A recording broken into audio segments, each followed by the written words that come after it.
Well, time now take a look at what's making headlines on the dailies this morning. And as usual, we begin with a look at the headlines on all the dailies that we have. And on the Standard newspaper there, NASA speaks on deal that gave Raila one term, and we'll be taking a look at that later on. And this comes even as NASA holds its first major rally in the region, in Ukambani region, since Raila Odinga was named as the flag bearer. On the front page of the Daily Nation there, NASA's strike crisis as Serem rejects the deal. And this is the big story we'll be following for you today. On the front page of the Star, Uhuru Raila teams take campaign wars online. So let's begin with the Standard newspaper there. And on the front page there, picture of a mammoth rally by the opposition there, led by Raila Odinga in Machakos town yesterday. And of course, this is a continuation of the official campaign season. We're seeing political parties on a vote-hunting mission to bag the extra 3.7 million votes thereabout that are likely to tilt the scale. But let's first begin with page 4 of the paper, where queries as Uhuru and Ruto officers get 1.3 billion shillings additional budget. And as it turns out, massive allocations to non-essential programs with weeks to the elections have created suspicion, with 1.3 billion shillings being added, or an additional budget there being added. And so this is money that has been directed to the office of the president, so to speak, and a lot of questions there being asked. The Interior Ministry, for example, they're getting about an additional 650 million shillings for mentorship programs by the First Lady. Office of Rachel Ruto gets 626 million shillings for more training on women in table banking. And we have more allocations here. There's one of confidential expenditure of an additional 962 million shillings, which has been given by an unknown ministry or department or agency, so there is no link as to where that money has come from. So a lot of questions there being asked. Remember, this is just 2 weeks to the general election. The country there not in a very good economic situation, so to speak. So a lot of questions here to be asked. And moving on now to page 6 of the paper, some politics inside Raila's one-term deal. And leaders are now speaking on how the agreement bringing the principles together was sealed. Understandably, there are 5 principles within the NASA coalition, and some of them say that Mudavadi is the designated Premier Cabinet Secretary, of course, in charge of government coordination, but there's an assurance that Raila Odinga would be a one-term president and would support Kalonzo Musyoka in 2022. That apparently was NASA's selling point in Ukambani yesterday. And the promise was stressed to whip the region behind the opposition coalition. Remember, we've since had in the Ukambani region a bit of division, with some saying it is either Kalonzo Musyoka or nothing. We had the likes of Francis Nyenze come out and say the same. And so NASA seems to be keeping up with that deal, saying that should they win the presidency, then Raila Odinga would be a one-term president. Is that something that is likely to hold? Only time will tell. Only time can tell. Remember, we've had several understandings and agreements between Raila and Kalonzo Musyoka that did not work out very well.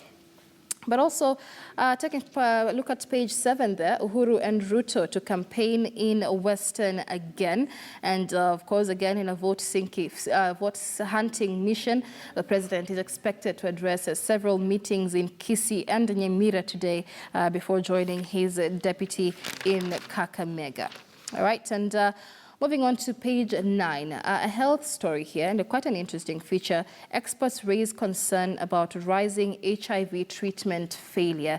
And this is page 9 of the paper. It turns out that a drug-resistant AIDS virus found in the Kakuma refugee camp joins another one that was reported in April, raising concerns by experts that there is continually failure to treat the HIV virus. There seems to be a drug-resistant a strain of the AIDS virus making rounds in the country.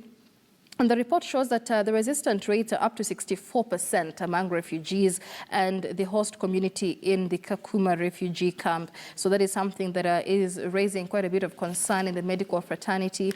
Do grab your copy of page 9 of the Standard for that. Meanwhile, moving on to page 12 and 13 of the paper, a comprehensive report there on the nurses' strike. Anguish as nurses' strike paralyzes all operations. We did earlier on take a look at that report by Francis Ontomo there. Just a look at the anguish of Kenyans in hospitals. Many of them have been turned away. Many of them have patients in hospitals with nobody to treat them. And 2 patients, according to this report here, shows a picture of 2 patients who were involved in an accident and were still bleeding but were abandoned by the casualty department of a hospital in Rift Valley. And this is happening all across the country as the nurses' strike now enters day 2. It is unclear the future of this situation so far. Remember, nurses say they will not go back to work until the CBA is signed and registered, but the Council of Governors has shifted that weight to the Salaries and Remuneration Commission, but the SRC has now rejected that deal. There's also issues coming up from Treasury that nurses seem to have inflated the figures that were initially contained in their draft CBA, asking now for 40 billion shillings every financial year. Later on, like I mentioned, we'll be speaking to members of the Kenya National Union of Nurses just to get their side of the story. And again, the question we're interacting with you on our question of the day this morning, we're asking you whether there is a goodwill between the nurses, the medics and the government to end the nurses' strike. Do continue engaging us on that question. All right, so let's now move on to the Daily Nation, rather. And on the front page there, nurses strike crisis as Serem rejects deal.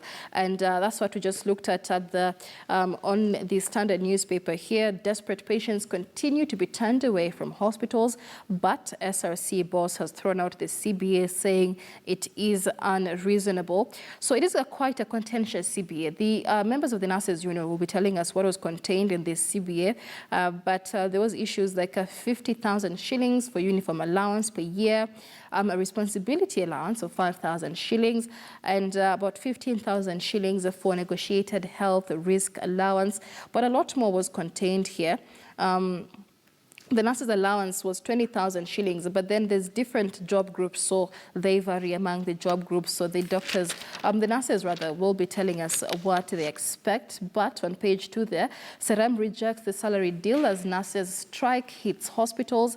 One person actually died yesterday after he was turned away from hospital, but the commission says it is restrained to issue a no objection letter since the deal has ignored its advice. So we will be delving into this in a bit more detail later on, and possibly have a phone-in as well with the Salaries and Remuneration Commission.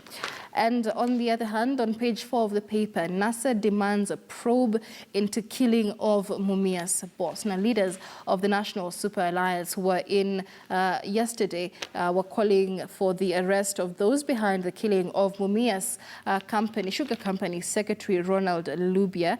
Ronald Lubia was killed by unidentified people in a very shocking circumstances there. The Jubilee, according to Raila Odinga there, the Jubilee government, he says, killed his friend Jacob Juma, and the day before yesterday also killed the Mumias Sugar Company Secretary Ronald Lubia. So these are serious allegations that he is leveling against the Jubilee government. We have not had a response or a reaction from the Jubilee administration just yet, but Bungoma Senator Moses Wetangula says those responsible for the Bisley murder should be investigated. And meanwhile, moving on to page 8 of the Nation there, education takes center stage in poll campaigns. And this is an interesting development we've seen in the country with Jubilee and NASA there fighting over who was the first to promise free secondary education. That is page 8 of the Daily Nation. And so education there taking center stage, but a breath of fresh air for the first time to see leaders throwing words at each other over issues of national importance and not particularly of of their personal issues.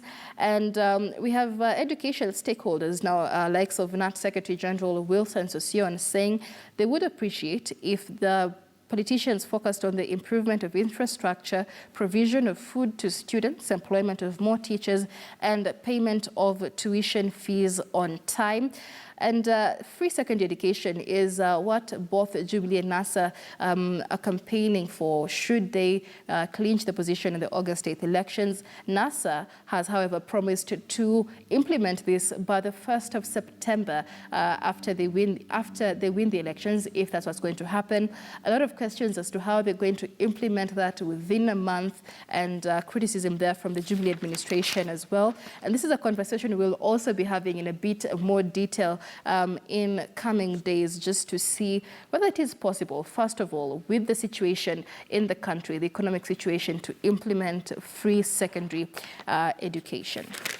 All right, and moving on to page 12 of the paper, fear of food shortages as pests ravage grain basket, and more than 20,000 acres of farmland in Kenya's grain basket, and that is the North Rift region, has been affected by the armyworm invasion. Remember, news of the armyworm invasion hit the country early last month, so that is the situation in the country. And of course, this further worsens the food situation in the country, and we will be later on also discussing this. But let's finish up with the Star newspaper.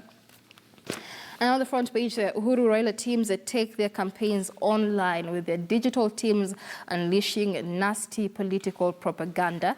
And that is on page 4 and 5 of the Star newspaper. Jubilee and NASA are now engaged in vicious online wars as they battle for the hearts and minds of 19 million voters. And this has been seen everywhere on social media, from Google to Facebook to WhatsApp and Twitter. A lot of mass messaging has been going on. And of course, flying accusations on social media. This is something that the National Cohesion and Integration Commission will need to be very careful about, with the accusations flying from Jubilee accusing Raila of being violent. We have the opposition there accusing government officials of corruption, and the kind of finger pointing being seen, really one that many say would or could lead to incitement ahead of the general election. And of course, moving on, the campaigns continue. KANU plans to eat into Deputy President William Ruto's Rift Valley bloc. And this has been seen with Baringo Senator Gideon Moi's KANU bracing itself for an epic battle with the Deputy President there for control of the Rift Valley vote. And this is something that will be an interesting race to watch. Remember, we have the likes of Isaac Ruto, who have now joined NASA. And then there's the likes of KANU, who seemingly seem to support President Uhuru Kenyatta's re-election bid. It's unclear how they will be splitting those votes, but the Deputy President and Gideon Moi are both set to run for presidency in 2022. So they are positioning themselves and positioning the numbers and the votes that they will need come 2022. All right, and that's where we wind up our paper review this morning. Do grab your copies of these papers for those and more stories. This is Morning Express. It is now 36 minutes past the hour.